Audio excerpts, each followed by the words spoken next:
Welcome. Welcome to the Love Tribe's first gathering. It is a true homecoming. It is a true honor to be here with you.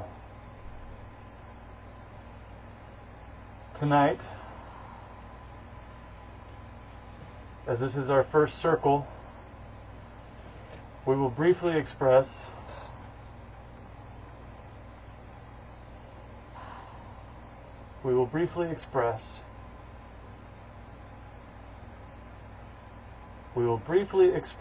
what this satsang holds for us, what the format is, and what our group spiritual intention is here.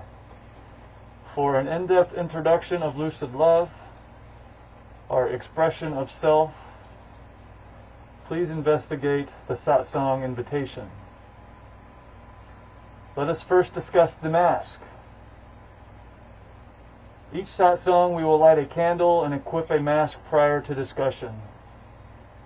The candle signifies that we have entered the circle of unity, the spiritual gathering known as satsang.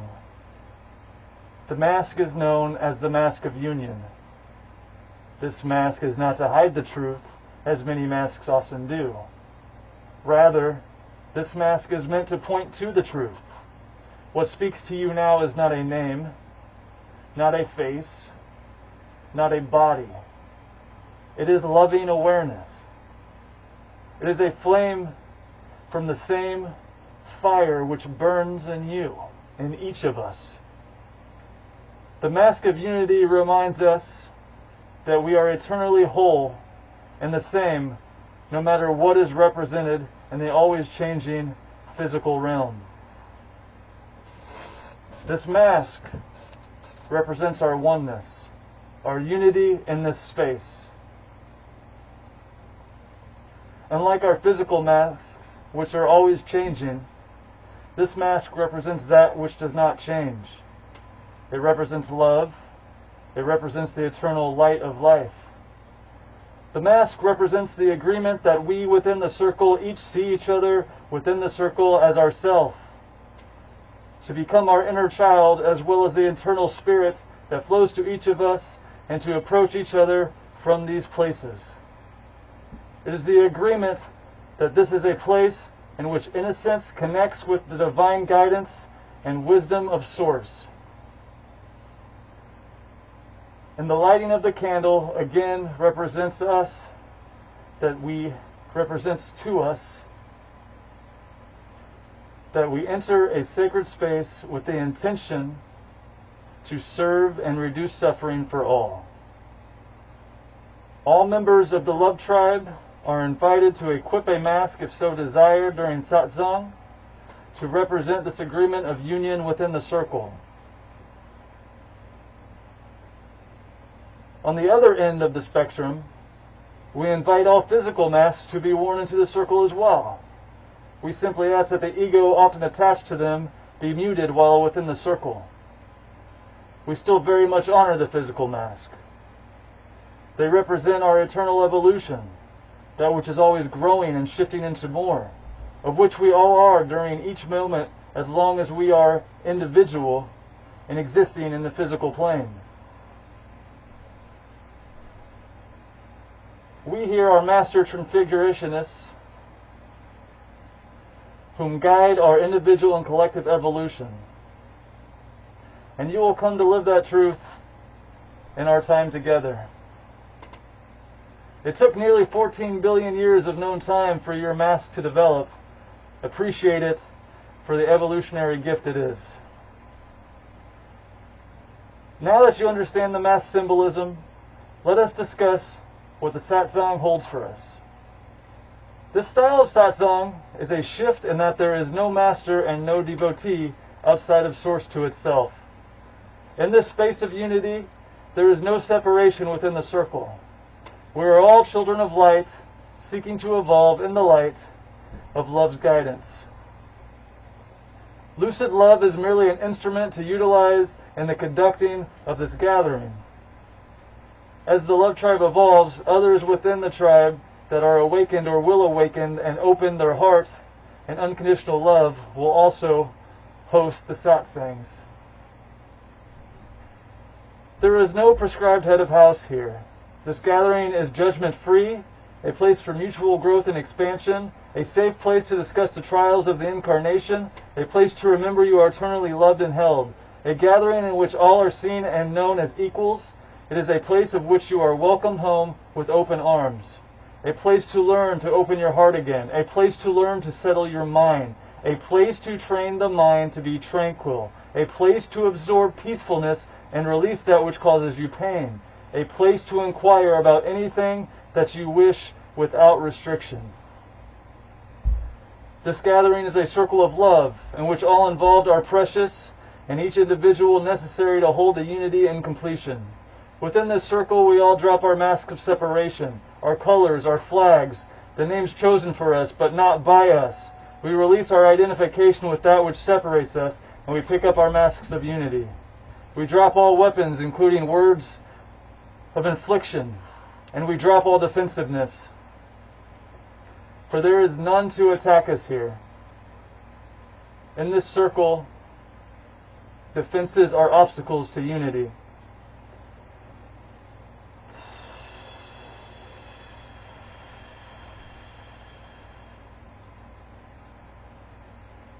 We pick up our chosen names as desired. We bathe in light and love, remembering our familyhood that is beyond the body, yet held within the body here. This circle is home to expand awareness, to evolve our being, to elevate our spirit, to become that which we choose in loving awareness. Those within the circle are known collectively as the Love Tribe, of which all are eternally invited to join as an equal. Within this circle, truth is the leader, love the guide, and we are the witnesses.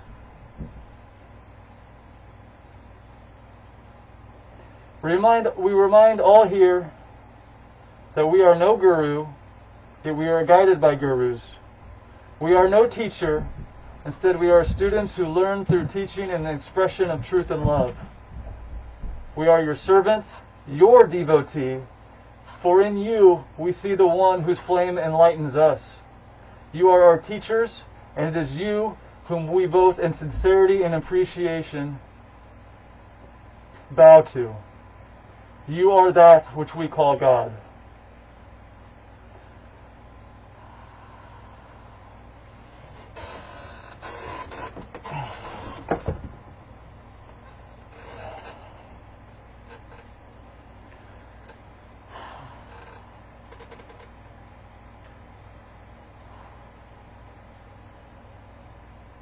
We state here and now in truth that there may be moments in which our evolution has not expanded far enough to adequately answer an inquiry in the form that is satisfying.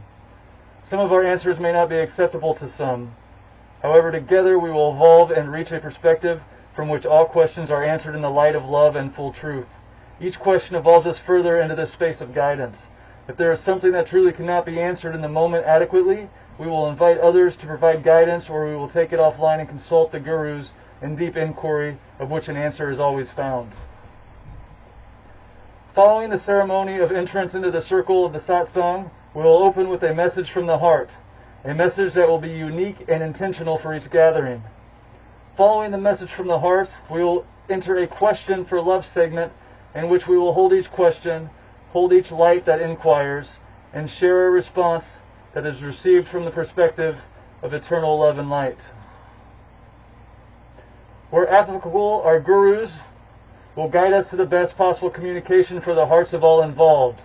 Following each question and response will be the opportunity to seek expansion on the inquiry from anyone in the group whom is pulled to inquire further when holding live satsang. It is best to be expounded in the format of a question, not a statement, for we lock no knowing in here for any involved.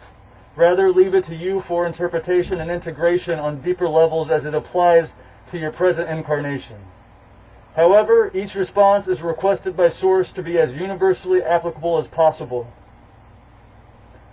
After we finish the question segment, we will complete our satsang with a heart blessing and sending of love, a transmission of love.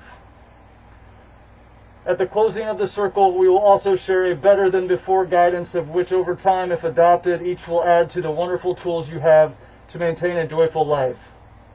They will be simple, they will be straightforward. Eventually, extinguishing our candles, removing our masks of union, and re-entering the world with more light and love than before the gathering.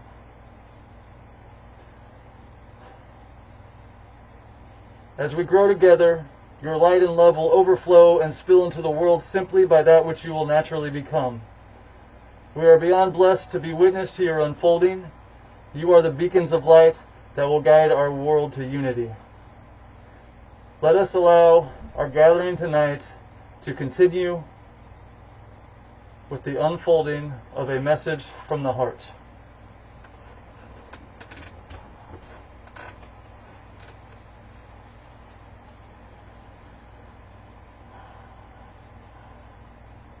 You are not your past.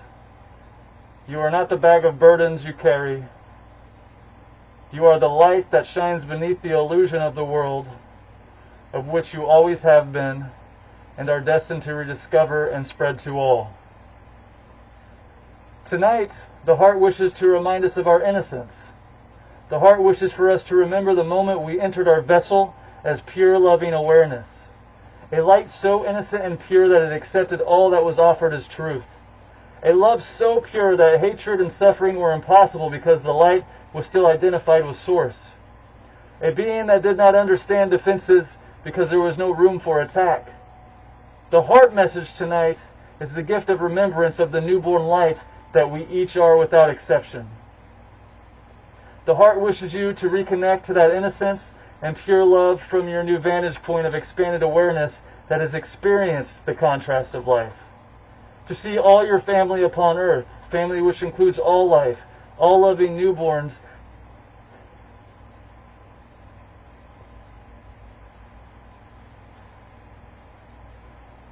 your family,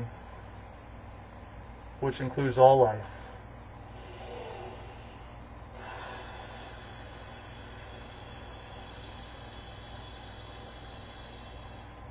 As loving newborns that have simply gotten confused and misdirected due to that which they accepted as truth upon their arrival. For in truth, any of us could have started as a newborn in any of the places that others whom have become that which we consider to be dark. We are of them as much as they are of us. For each of us arrived as Source love, arrived as a metaphorical log of love, which is added to the continued evolution fire pyre that is physical existence. Each new light propels us further and further out of the mud and into the open waters to bask in the sun. Give grace to yourself. Give grace to others. We are all the same in truth, each swimming a little further, each log moving us a little further through the muck of evolution than the last newborn. We may have begun with separation, war, and suffering, but we are destined for unity, love, and eternal joy. With each heart that reopens, we reaccelerate our homecoming. We bring unity in a world without borders, one heart closer at a time. Anytime you witness another acting in a way or doing something you would normally condemn, remember them as that newborn you both once were. Release the condemnation and do what you can to alleviate the suffering they hold. Please take a few moments to meditate on the heart's message of unity and innocence that resides in all. If accessible, close your eyes. Remember the small body you arrived in, fresh to the world, bright and light, and free in all aspects. Remember that before all the noise surrounded you, surrounded anyone, we, all of us began as the innocent newborn life, the child, including those who raised us as newborns, and those before them. Offer yourself grace. Offer those who raised you grace. Offer those who raised them grace. In your understanding and light and forgiveness, we may begin to evolve.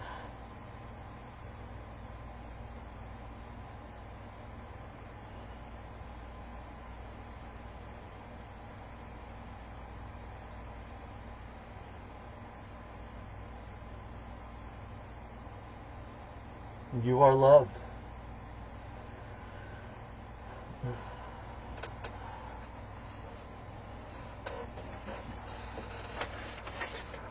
We have a list of 18 total questions for our satsang.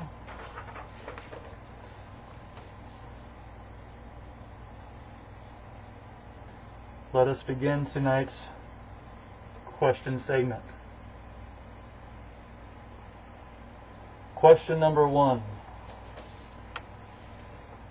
Why do certain negative patterns keep occurring in my relationships? Why do certain negative patterns keep occurring in my relationships?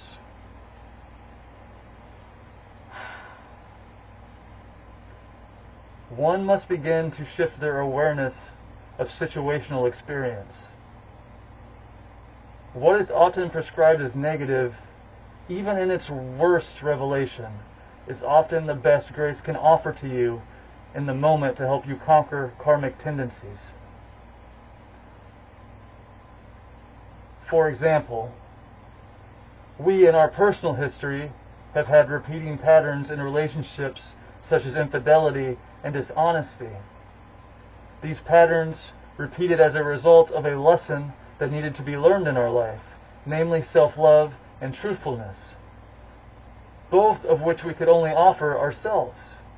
However, we were trained to seek it outside of ourselves. And every time we locked on to someone who brought out that feeling of love outside of ourselves, or trust in us, we often sabotaged it because of gripping to it tightly and not wanting to lose the place in us which they opened. Rather, we used them to open. When we use others to open our hearts, it is almost always inevitable that we will allow it to close when they do not fulfill the role we want them to and the way we want them to. From a place of where we are love, however, and we need no one to access it, the whole game changes. You never again feel the suffering of those experiences you did in the past. You bless all you encounter and all your lovers, all your family, all whomever you might be in a relationship with. Whatever type of relationship that might be. And if they leave, you know they leave loved and whole.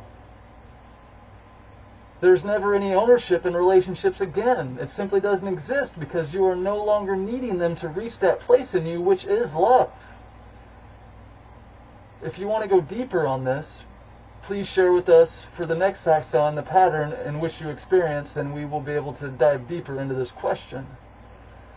However, broadly, patterns of negativity that you recognize as patterns are often the universe doing all it can to help reveal something in you that needs to be shifted for relief. And it is always 100% up to you. Your well-being is never the result of anyone else ever. Ever. In the short term, perhaps direct actions influence you, but in the long term, it is always you who must be the one living within the thoughts you choose.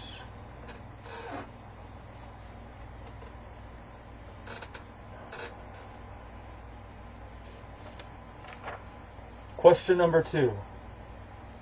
How do I forgive someone who has caused me deep suffering, even if they are not sorry?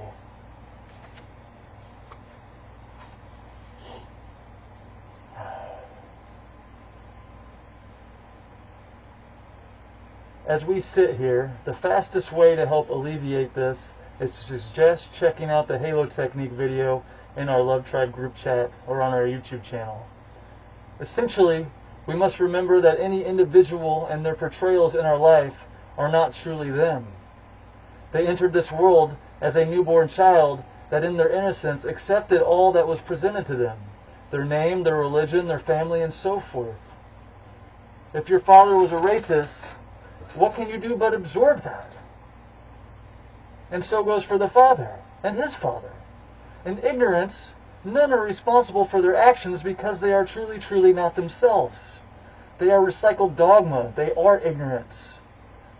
They do not know that which they do. The shift occurs when we awake and realize that we have the power to change, and we know it is the right thing to do. At that point, if someone understands what they do, and they still choose to do it, they are at fault. But in reality, this never occurs. When one has suffered in one way, they could never inflict that suffering to someone they love. And only in unconditional love are they their true selves. And from this perspective of true love, inflicting intentional suffering is literally not possible. You would rather sacrifice your entire being than ever see anyone suffer ever again.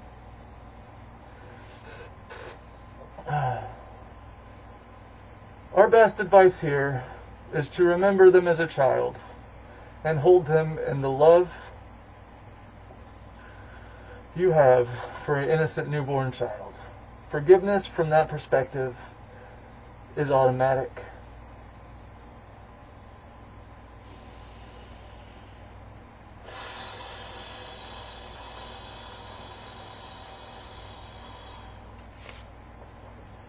Question number 3. Is there hell and heaven? What can you say about them?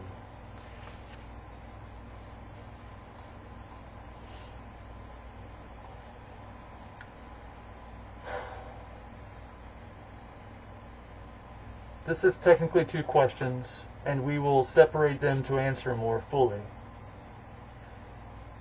Is there hell?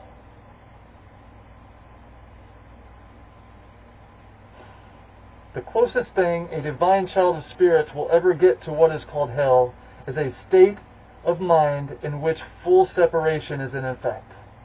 Feeling isolated, lost, hurt, inflicted, feeling like release of the body, which is referred to in falseness and untruth as death, as the only escape. That is hell. Hell is a state of mind, and I'm sure many of you know exactly what we refer to. You know what hell is. We have all experienced hell. That is part of this journey. That is part of our evolution. We know what that state of mind is. And in that state of mind of hell, it is somewhat similar to the proverbial crabs in a bucket. The minds that are there try to pull everyone down there with them and attempt to escape. And it is time to flip that script. Release suffering, and instead of pulling each other down, to begin to lift each other up. In conclusion, hell as a realm of eternal suffering does not exist. That is an imaginary realm in which has been used to inflict fear and suffering on the masses with the aim of controlling through fear, with the intention to get as many to give up their divine inheritance in exchange for fear.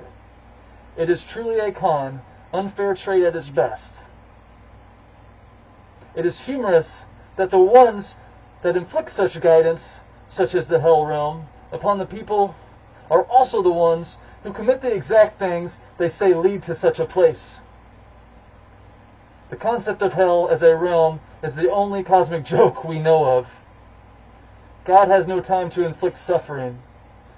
God is too busy loving and enjoying unity and light.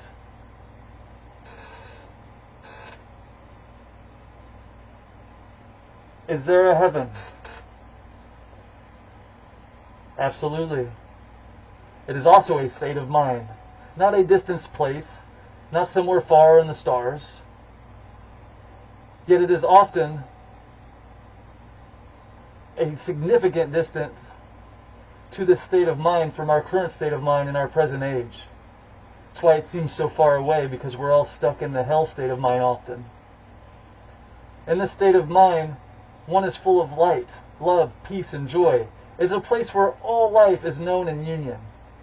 All of life and all of existence without exception is part of you, is you.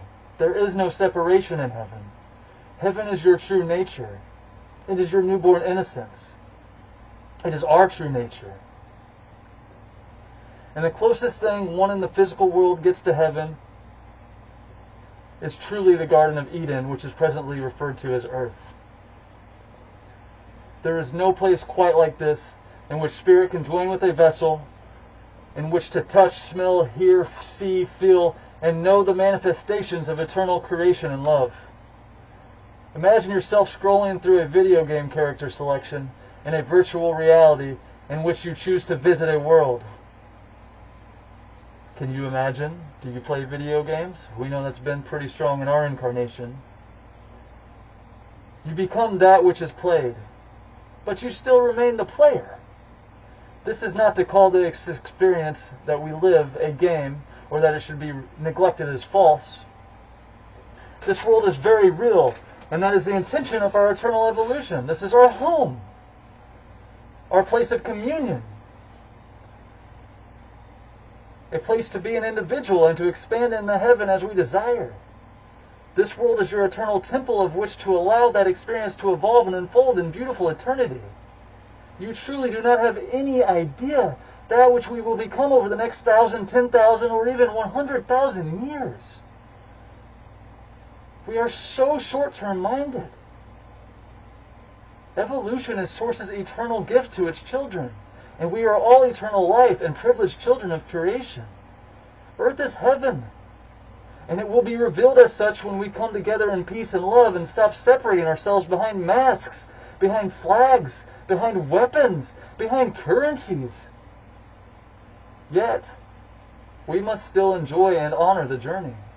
So do not condemn anyone for anything. This moment and our currently faced predicaments of separation are just as holy as they were when we were dinosaurs, and they are just as holy as when we were humans hiding in caves trying to start fires with sticks and stones. It's all perfect. It's all the majestic unfolding of you.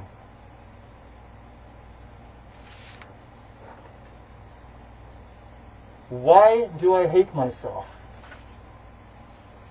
That which is you does not hate itself.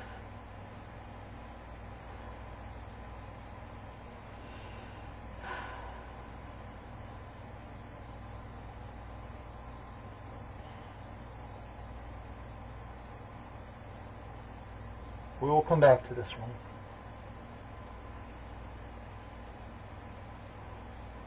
What is after death?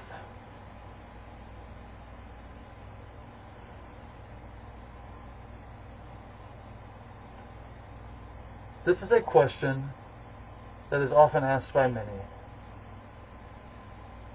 Our knowing is that death is non-existent and is another form of control from the perspective of fear. Think about it. If the church were to tell you not to worry, you'll get to come back and try again, their whole platform crumbles.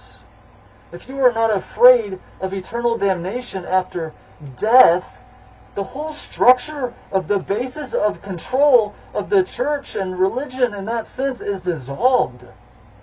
I repeat, death is non-existent. Light only lives. One may drop the body and transform their essence, but one does not die. We know this as our truth. We have had darshan, visitation with disembodied gurus who have returned in the form of a cricket, simply to commune with us. This is why we always caution you to love all life. That hornet's nest that you gasped last week might have been your grandparents trying to get back to you into your energy field. Bless all of life, for you are all of life. We are all of life. And we only live. Death is a fallacy.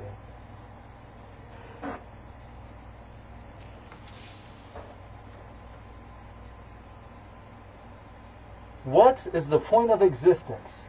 Is this just a cosmic joke? What is the point of eternal joy in creation, you ask? What is funny? What is a joke about love and light? We understand that from a perspective of suffering, that it seems like an error at times. We understand that. Yet you cannot see from that perspective how wonderful this experience becomes when we remember everyone as family, of which we are destined to do. It may be generations from now, but there will be a point in time when we are one world power under the flag of unity. Not one culture or one government, but a melting pot of acceptance in which all are free to follow any path they desire in joyful creation. A world in which from conception our children are taught to love and serve rather than hate and take. Existence in the physical realm is literally a gift, a present of the presence. The soul rejoices in this experience. You are not here by accident, and your flame continues to help us light the universal fire in which we all remember all life as our family. From that place, this question is null and would never be asked.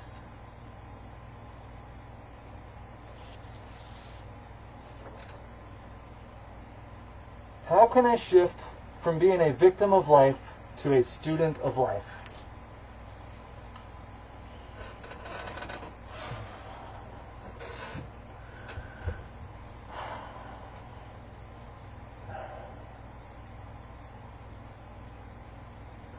The shift from being a victim to a student of life is but a small shift on the dial of perspective, and this is a question about perspective. One who lives in a state of being a victim believes life happens to them, not for them. One who knows life happens for them and not to them is a student of life. We'd like to tell a story about a boy who we were long ago. This boy had not grown to love himself yet. He would never have admitted that he was the one needing change and not others. The universe, source, grace, kept trying to teach him a lesson about truth. From his perspective, his little white lies were not hurting anyone. In reality, they only hurt himself. He was once dating a wonderful lady while texting another lady. He received one text from the other lady friend and immediately felt guilt, but he pushed it under the rug. The lady friend he was at lunch with, whom he was dating, asked who it was on the phone, and he lied. Oh, just a friend. Oh, just a little white lie. And in his mind, he knew that it was true, but also he knew his intentions with the other lady. So he felt guilt again, but he swept it under the rug. Shortly after, he went to use the restroom. With the intention to text the lady back, he didn't necessarily need to use the restroom. As he was doing so, there was a sticker, a huge sticker, right above the urinal that he had just walked right up into, unzipped, began to use, of course. And right above that urinal that he docked into was a sticker.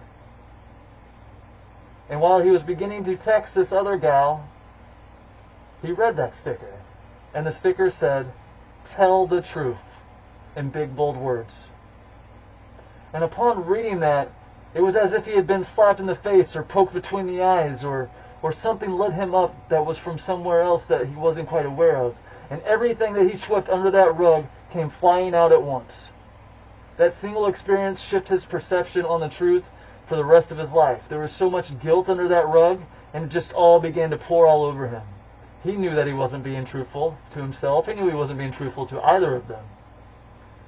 And that sticker was literally the physical embodiment of his guru at that point in time. And he had just enough awareness to realize the universe was speaking to him. That simple little experience was enough for him to pivot and choose to become someone who never lied about anything. And in reality, telling the truth is always a heck of a lot easier than lying about anything. But that young boy, he had to go through so many evolutions and revolutions and repeating of patterns to get to that point, to be open to that. He had to suffer through all of those so he could be open to acknowledging that as truth. That said, you never have to remember what you tell when you tell the truth, because it will always return to you automatically, because it is truth and it's in your heart and it will just spill out from you. In lies, one is often caught. They catch themselves and they get caught by others because they have to keep track of it. This keeping track of it takes away energy that could be used for well-being instead of deceit. So, to not be a victim, realize that all experience has something to teach. Be a student. Our book, Silver Linings, is a good representation of using shadow work to find the lessons in our perceived traumas. We highly recommend you listen to the free audiobook on our YouTube channel.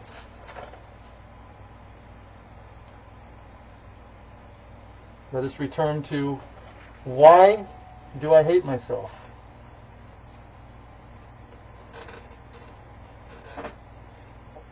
Again, the real you could never hate yourself.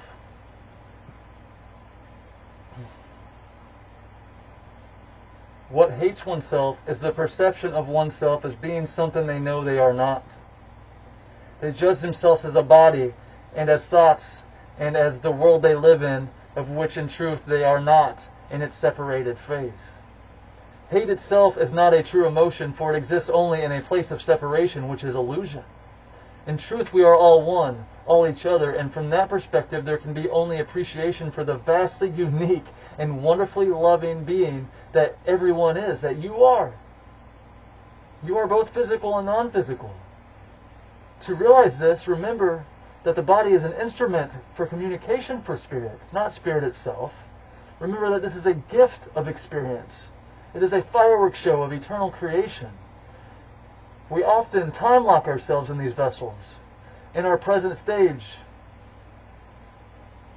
as if this is forever. This moment is forever. And it becomes easier to believe that we hate ourselves because we feel limited.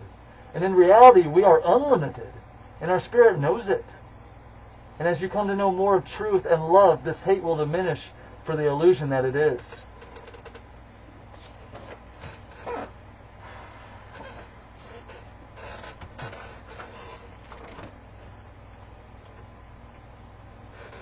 How does karma play into personal suffering?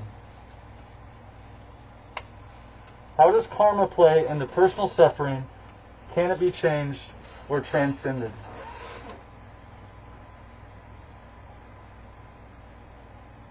It is very important in this question to focus on this incarnation, not the unknown of your histories. For the unknown of our histories plays out in our collective being as it is.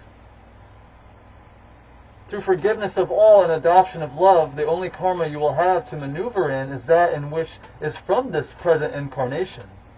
Release the past, release the history, and be born new today without it. Slowly maneuver that which has accumulated in this lifetime. And as you move forward in love and forgiveness, it will drop away and your divinity will shine through. People often try to chalk up current experiences of negativity or positivity to past incarnations and good or bad things that they may have done. I tell you here and now that your past incarnations do not matter, except in the fact that they were stepping stones to become what we are becoming. Suffering is merely a stepping stone to unity.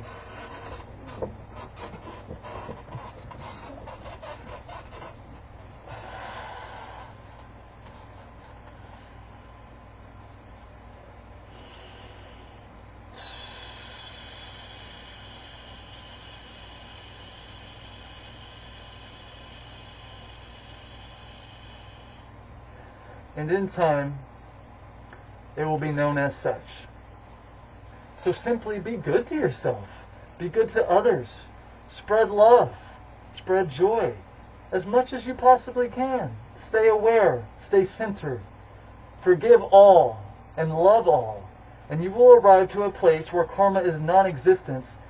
It just no longer plays a role, because it is non-existent, as you have extinguished it.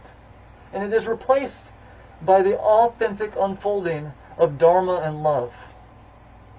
That said, if you have had troubles in this incarnation which heavy karma has accumulated, you must let it run out in whatever consequences it has formed. but you do not have to attach your being to it and continue it. If you find yourself in a place such as prison or in a similar type of phase, use the time to evolve yourself as you can. It too will pass.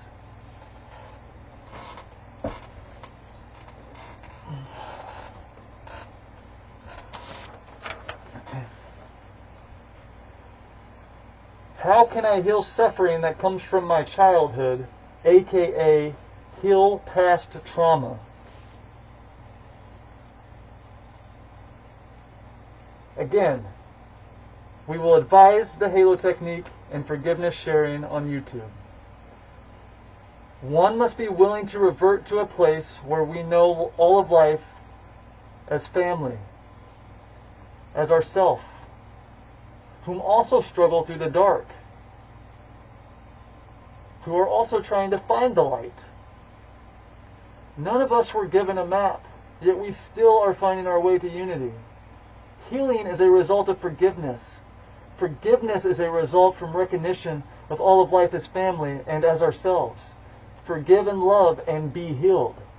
This is a very true teaching. Hear this now. Forgive and love and you will be healed.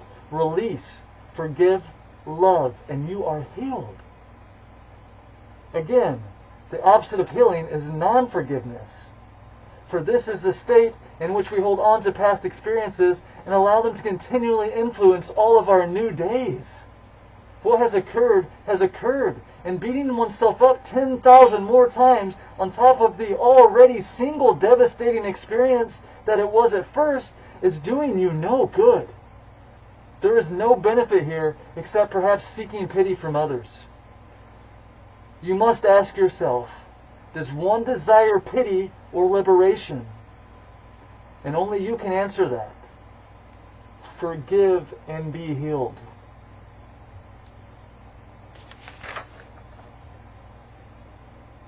How do I keep my heart open after loss and betrayal?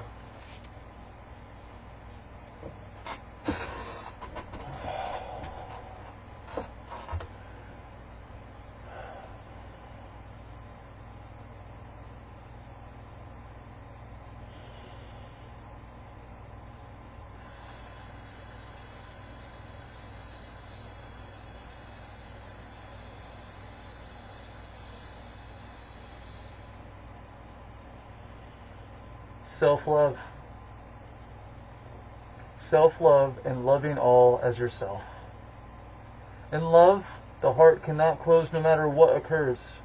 No one can close the heart of someone who is wide open. You might put a crown of thorns on them. You may hoist them up for crucifixion.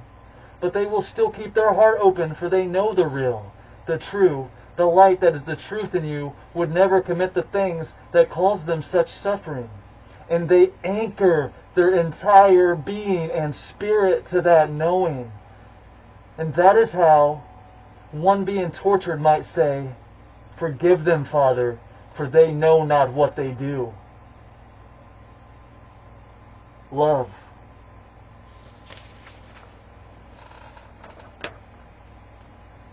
When nothing seems to help with my suffering, where can I turn?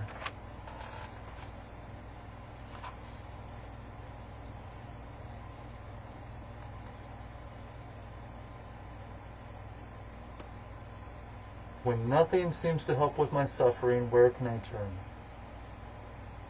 I have the only answer I can give, that the only way you can turn is inwards. Face that which you are trying to turn from. Hold it. Swim with it. We can only run and numb ourselves so much. Some things must be honored and sat with. Remind yourself that as with all things phenomenal experienced in this physical realm, within eternal creation, that this too shall pass. This too shall pass. And this too shall pass.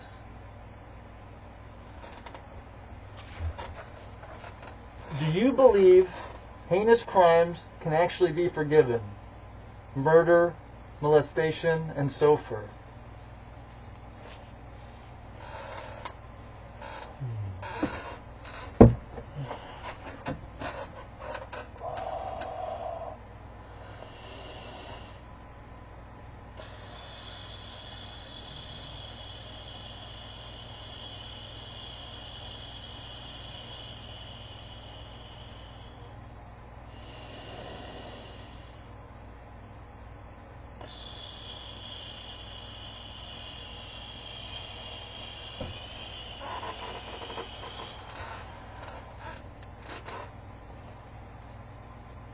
We know nothing of this world that cannot be released.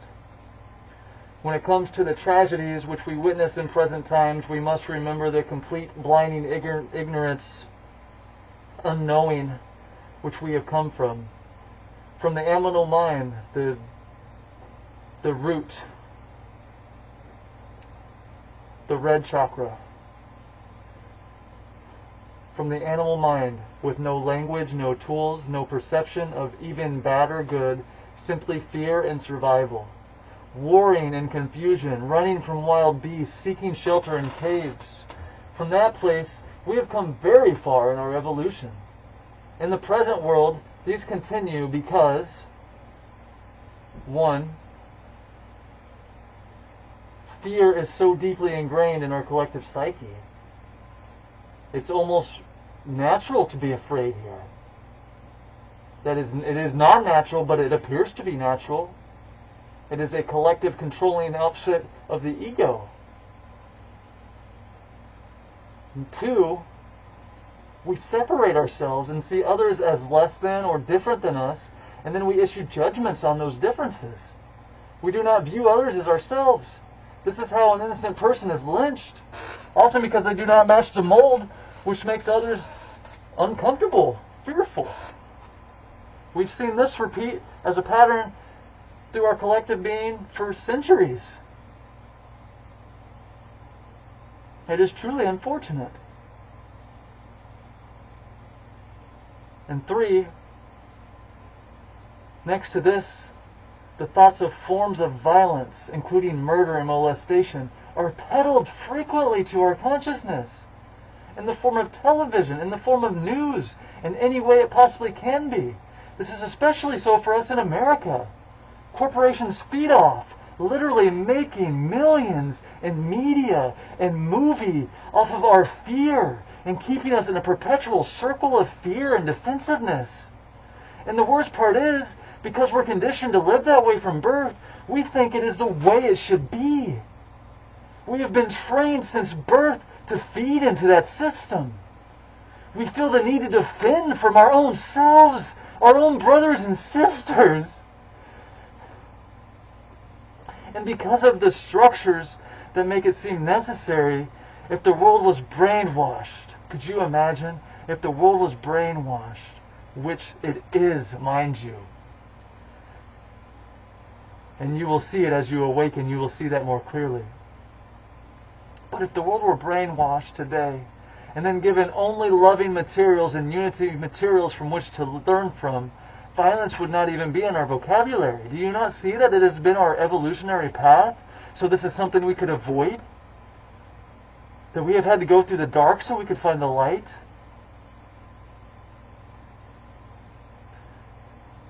The term ego wouldn't even exist as it does today in that world. But we haven't decided to choose that path.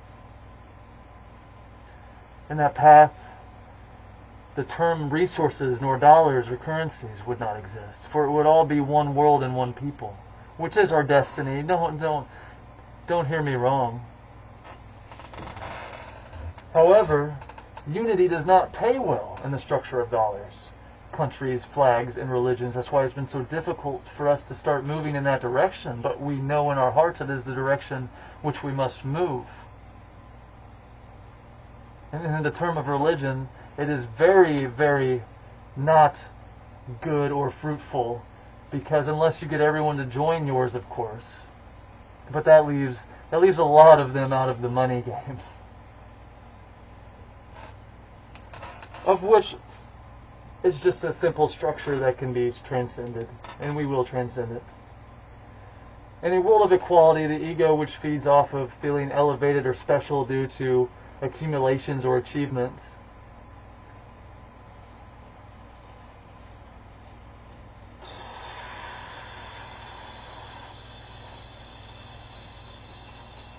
that ego will have to exchange that feeling of superiority for true love and be okay with someone whom they now see as homeless or less than or different as them. And often they have not experienced true love.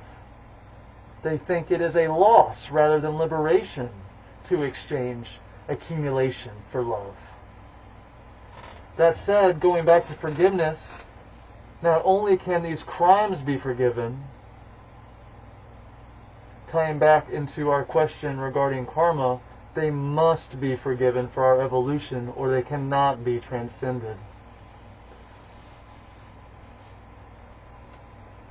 For knowing we each come into this world as pure light and love, it is not any single individual who is at fault for their crimes. It is the collective which supports that which continues in the newborn individual. For we zoom back far enough and look at the big picture, it is the outdated structures and cycles that lead to the repetition of such possible karma. It is not...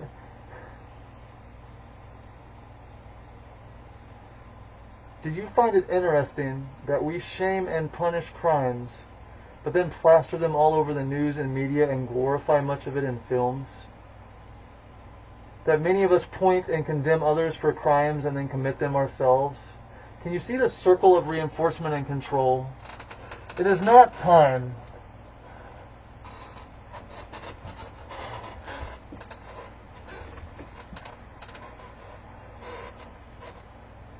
Is it not time to imagine a new way of being, even if it takes a few hundred years?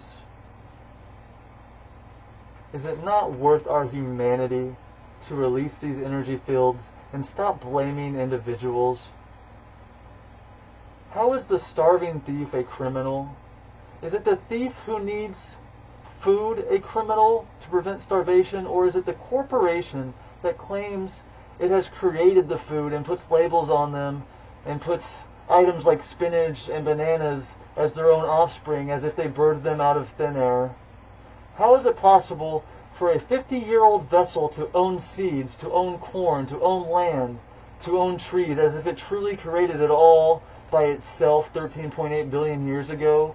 Can you not see through the illusion here? Can you not see the structures we have built around reality and truth? We know you can. You can see how silly this is. You can also see how easy it would be to transcend it and come together if only we had a few leaders in the world powers choose to do so. It's here. It's right around the corner, I promise you. Keep your heads up. What is your opinion on gender? Oh, what is your opinion on gender? What an interesting question.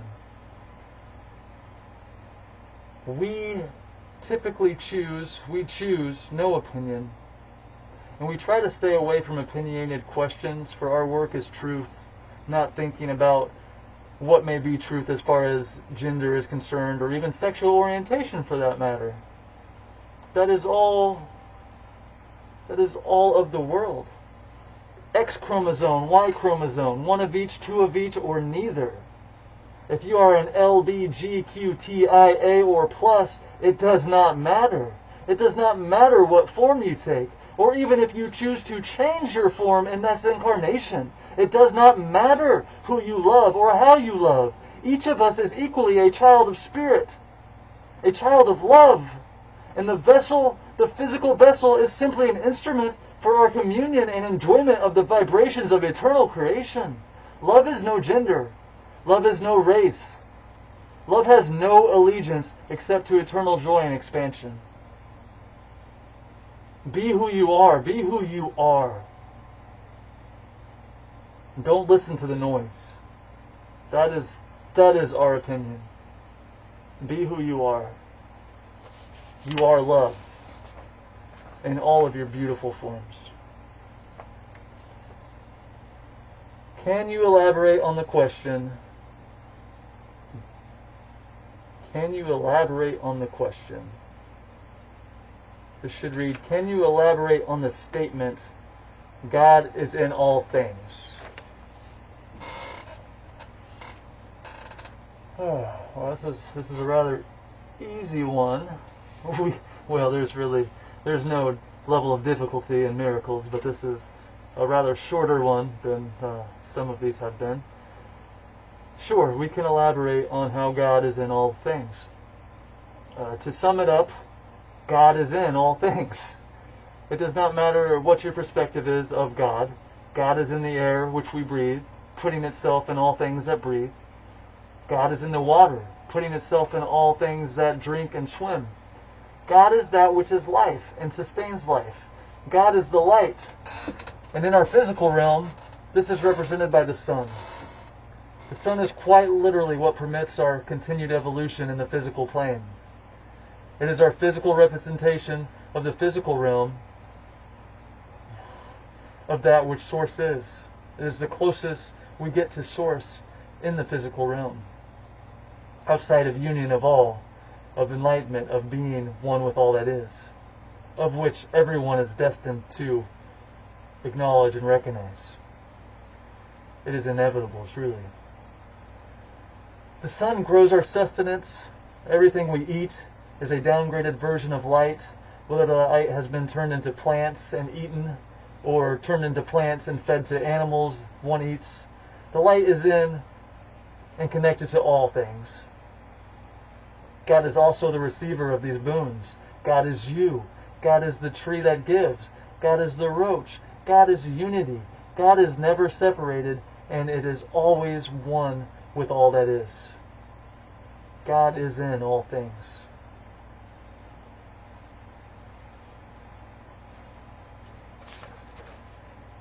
Can you give advice on how to manifest a vision?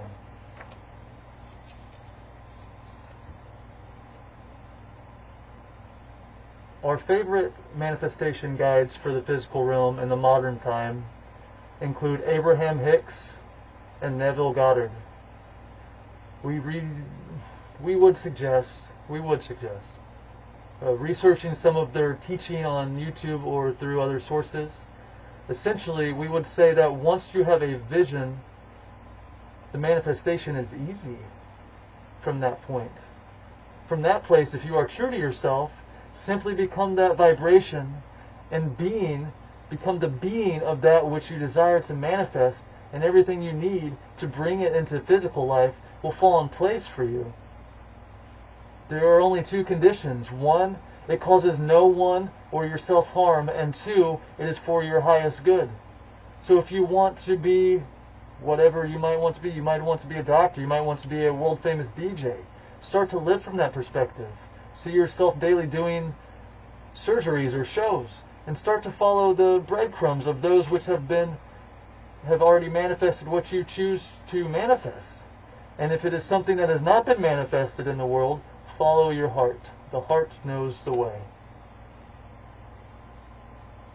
Investigate those teachings if this question appeals to you.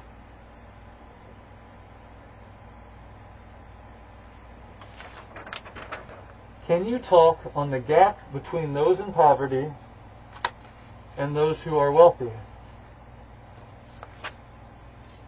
Can you talk on the gap between those in poverty and those who are wealthy?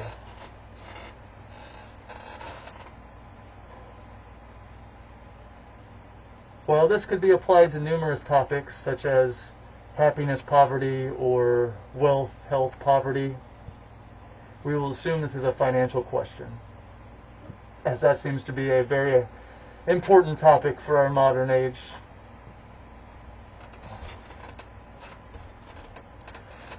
And we will approach it as such.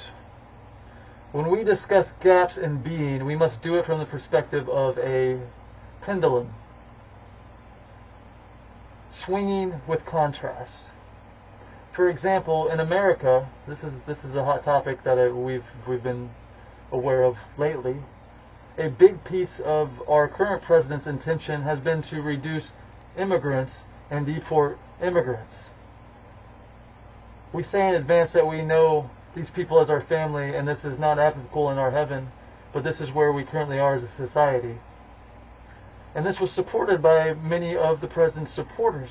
However, when reality came to play and such actions were taken and they were witnessed by the public, sentiments changed because we are much more aware and more open to others' sufferings than we have been in the past. No one wishes to see children ripped from their parents. No one wishes to see good people punished simply because they're not, simply because of their location of birth. It is interesting the way we as society use the president itself, use the presidential role itself as an often cop-out for our collective. This is going to be a hard truth. Have you ever heard of the old tribes that would pick a beloved maiden and shower her with gifts and love for a little while and then sacrifice her to the volcano? We do that every 4 years. We pick someone new, we give them power and ownership over the way in which we are, and then we put them in the fire and watch them sizzle while we all step back and pretend we have nothing to do with what they do. Yet we still agree to live in the society which births such things. Ultimately, we must admit that that which is exactly that which presses against the limits of our evolution as we grow. We are not separate from those who we put on a pedestal or knock off of a pedestal. We are not separate from the structures of which they control or seem to control. We control them just as much as they do. And in time it will evolve. Just as chieftains and kings have evolved into presidents, presidents will evolve into oligarchies that promote peace, not separation. We deep down know that we are all of planet Earth and we are all the same. There are no immigrants on planet Earth. Nobody else has been born anywhere but planet Earth. No one else has arrived to heaven except those in heaven. So in that way, sometimes we must swing the pendulum far in one direction. We must swing it far into the suffering, far into the contrast, for it to actually land in truth in the other direction. The same as with ownership in financial gaps. We have had to allow the game of ownership to play out so that it could be transcended. There is no way hunger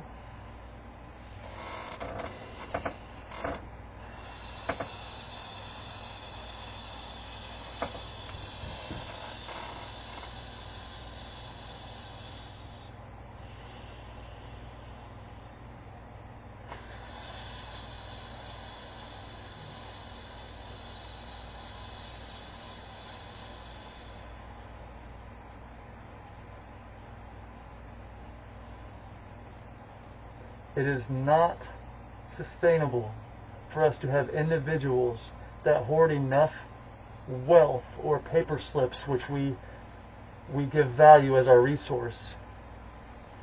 It is not sustainable for an individual to have enough of their personal resources. It's such an interesting structure that we've allowed ourselves to fall into.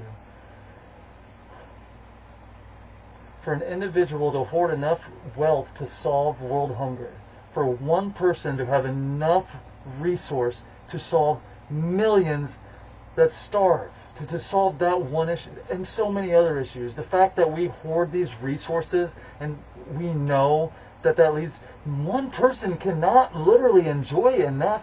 They couldn't spend the wealth that's been accumulated for some individuals in many lifetimes. It's silly. That's the best word we can use. It's silly.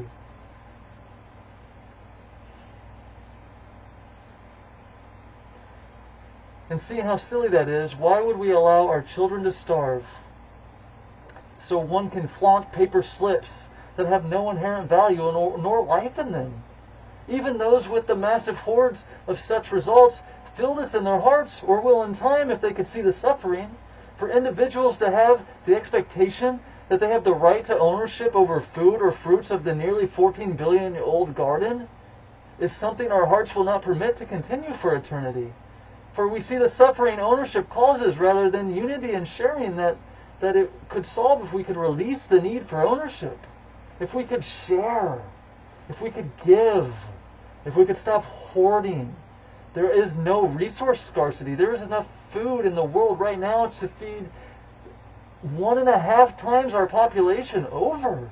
There is an excess of food to feed the world, and the only reason it's not feeding the world is because we divide it for profit. So we can have a bigger house or a bigger boat or whatever it might be. It's nonsense, everyone. We know it's nonsense. And our hearts will not allow it to continue. And I know you feel that is truth as well. It doesn't matter if you have no car or 50. I know you know that is truth.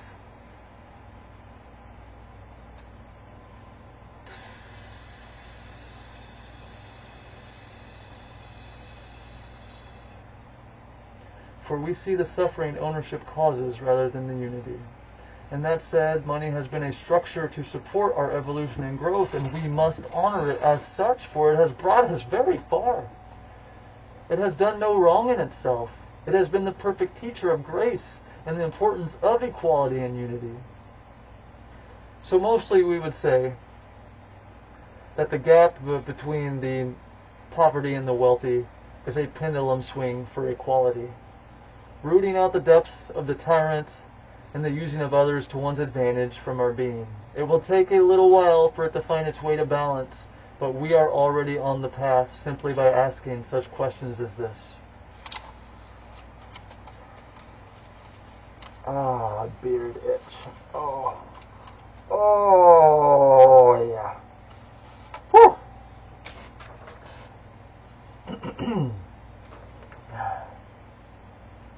Oh, the physical vessel can be so interesting at times. How can we change a system that is steeped in fear? What can we do? How do we shift? How do we live without money? That is so many questions. Okay.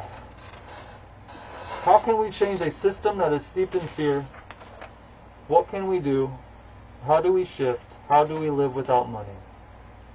I'm going to repeat it one more time. How can we change a system that is steeped in fear? What can we do? How do we shift? How do we live without money?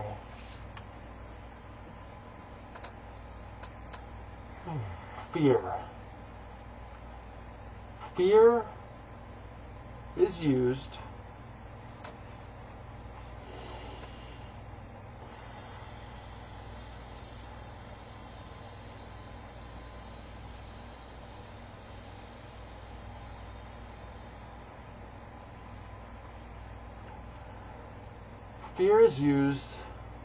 to cause hysteria, confusion, in situations that are controllable within the structures of which it is desired to be controlled. It is played at a very high level in our country, in America. There are smoke and mirrors and legislation and loopholes created on a daily basis. The belief that without dollar bills the masses will simply perish is false. No one is going to let the masses die, for the masses are what allows such a structure as government to exist in the first place. There is nothing within the dollar that provides life. In fact, it is the opposite often. It ultimately divides it and destroys it. We see people lying, we see people cheating, hurting, manipulating, and corporations doing the same, damaging the environment, and much more in an effort to collect a few paper slips. It is truly the largest cosmic joke our Creator has seen to date.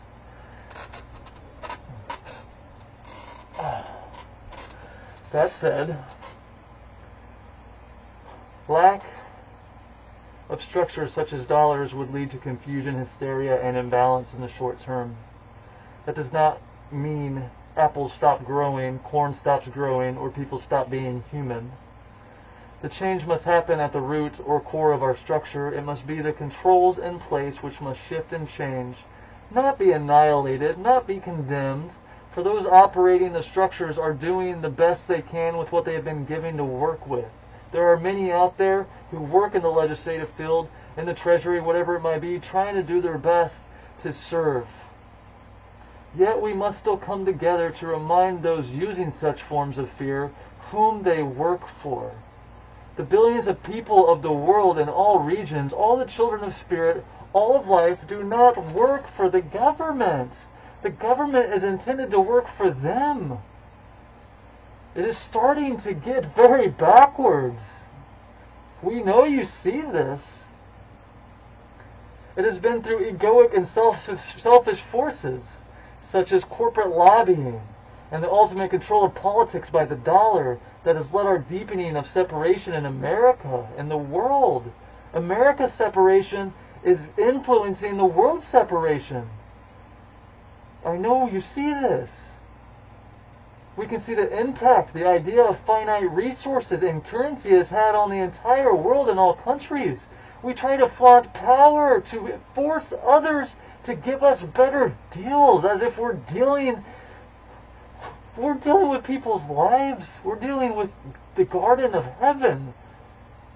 And our choice is to point guns and inflict tariffs and other such silly things, as if we couldn't all just come together, figure out how to share and make it best for everyone together.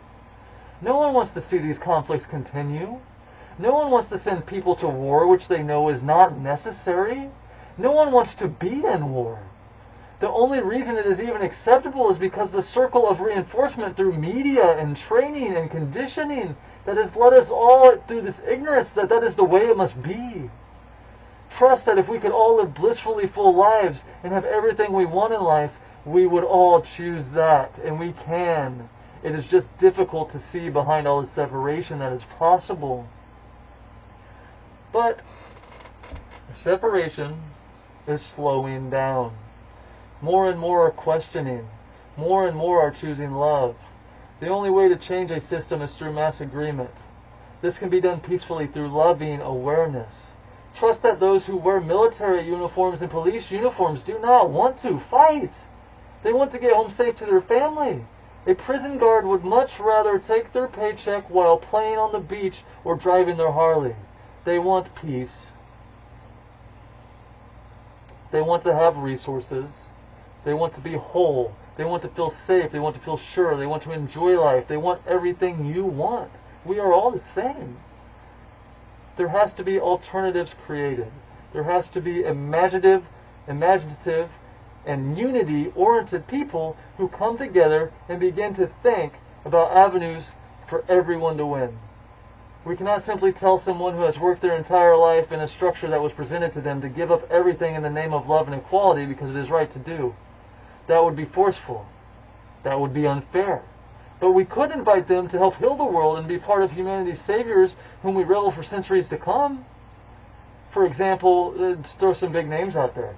Elon Musk, Jeff Bezos, Donald Trump, Mark Zuckerberg, and all the corporate leaders could be saviors of humanity with just one flick of the dial. They could be remembered for tens of thousands of years, their families cherished, if they would release egoic intentions. Could you imagine? Could you imagine the leader of sustainable energy teaming up with the leader of massive commerce and the leader of social media and the leader of the free world all teaming up to serve people in unity? They could literally help bring all of the world's leaders together if they were willing to serve instead of be served. Why not help us end war and reduce violence? I would happily go to a mountain and carve all their faces into it myself if they helped us stop starving children.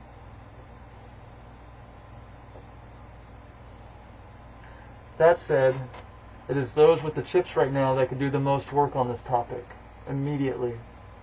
Outside of that, we as the people have the responsibility to ensure that the structures we choose to live under truly provide value to all whom live within them. Not simply to those who pay massive amounts of paper slips and copper coins to the people who make legislation. We need schools that teach compassion, not control. We need leaders that believe in change, not prison cells. We need corporations that choose people, not profits. This question is about the future of humanity, not what one person can earn or eat or own in a single lifetime.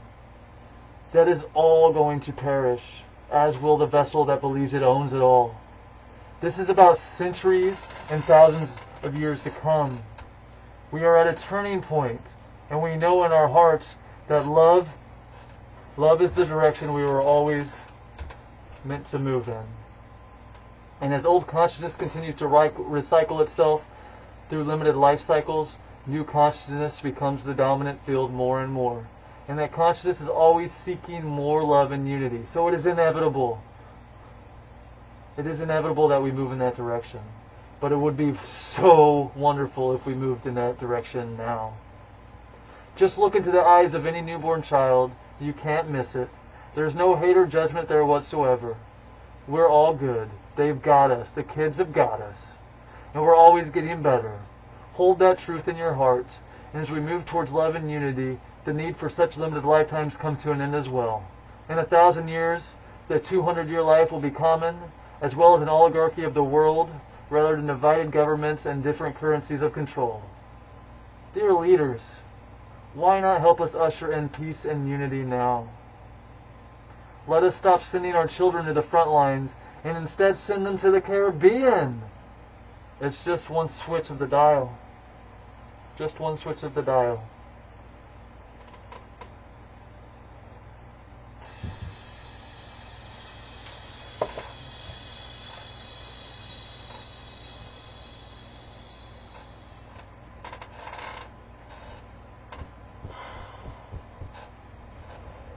I believe that is our final question.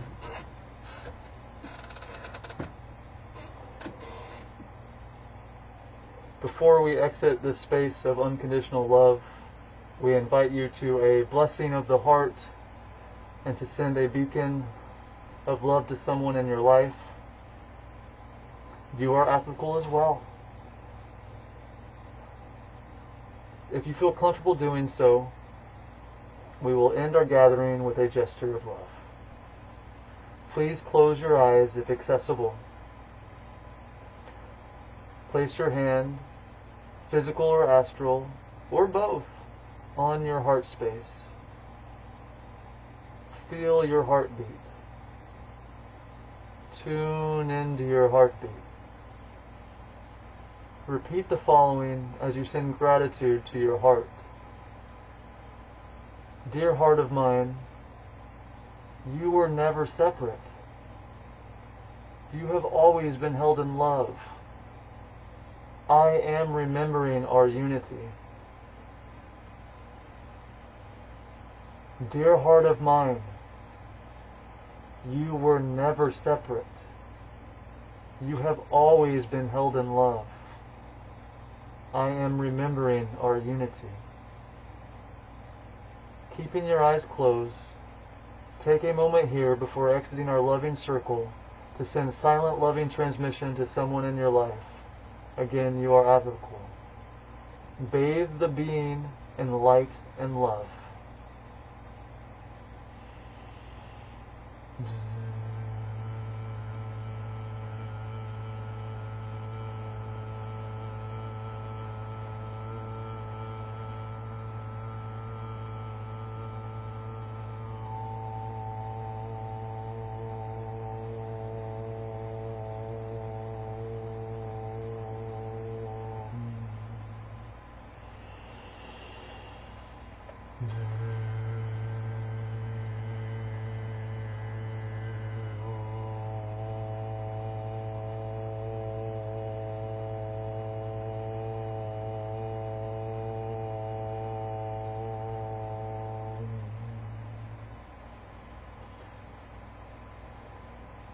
We will now end satsang.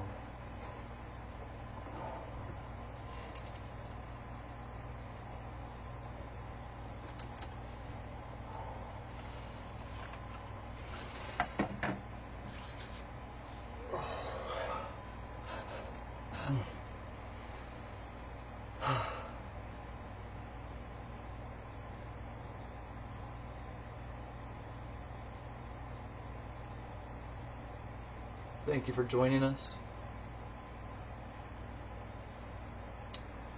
Before we forget, we do have a better than before sharing. We will no doubt whip up a slide to throw up now.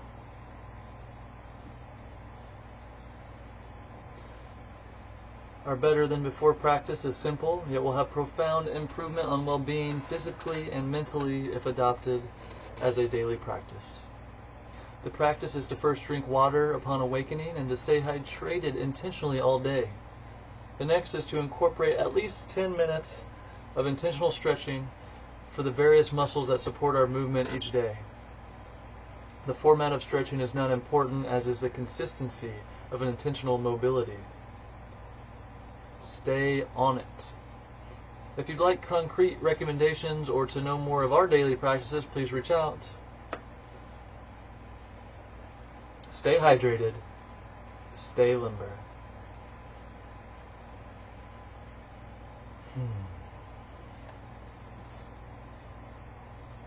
So much gratitude for you joining us here tonight. We are beyond to partake in this evolution with you. We invite you to inquire with more questions for our next satsang. We invite you to share any learnings you might have had that are related to these questions and teachings and sharings that we have navigated tonight. We hold you always eternally in our hearts. We know you, we love you. You are us, we are you. Such a blessing to walk this path with you, to be in this time and space with you. Peace, love, eternal joy upon your journey. With love always, Lucy.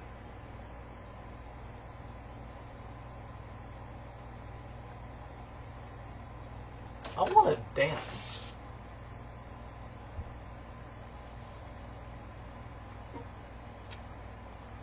Oh.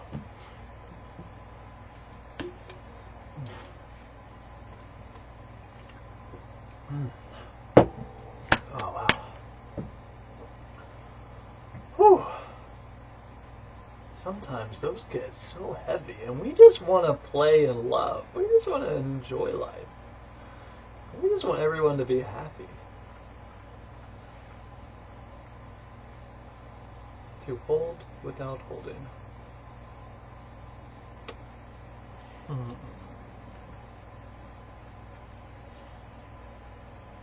Oh, I love this song. Bhagwan, my Lord, my beloved Master, we love you so much. I love you. I love you.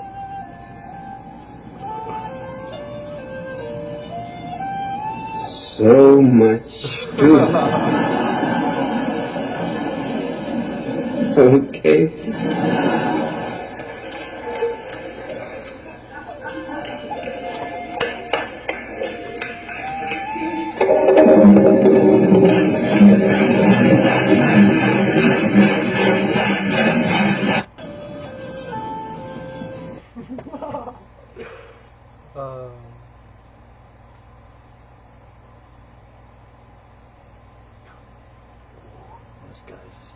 Imagine being able to build anything, for any reason, in any style.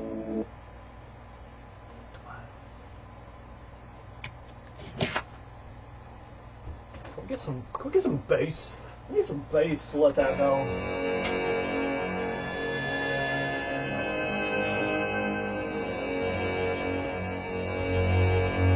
That's so nice.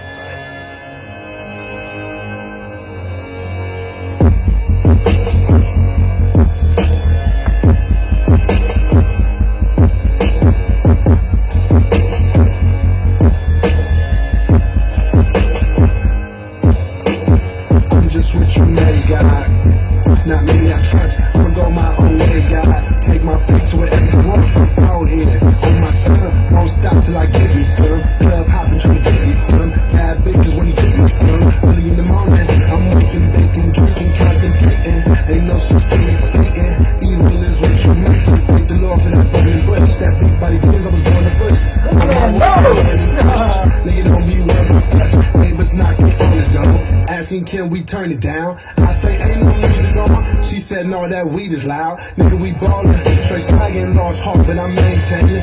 I've been told that I'm amazing. Make sure keep that fire blazing and driven.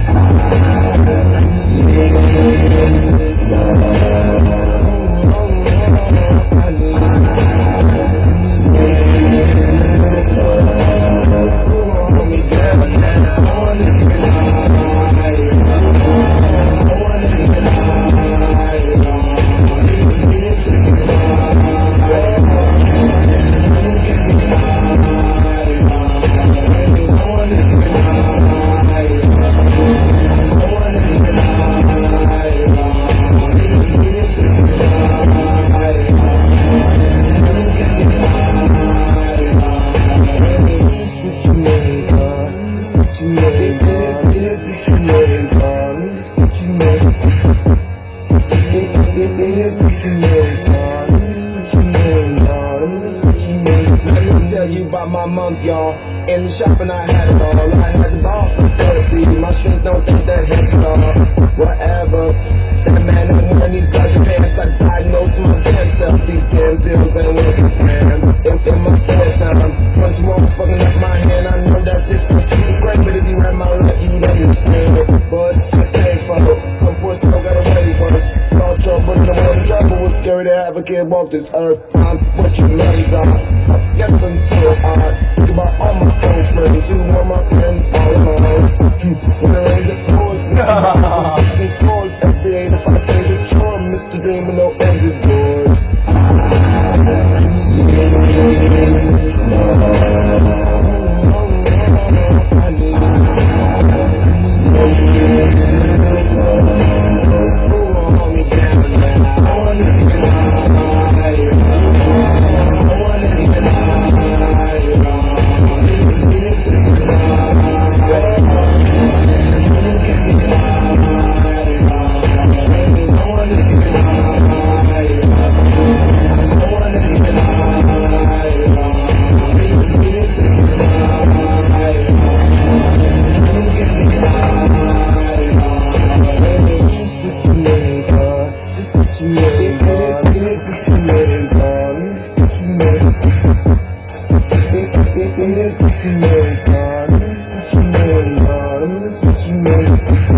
To get by,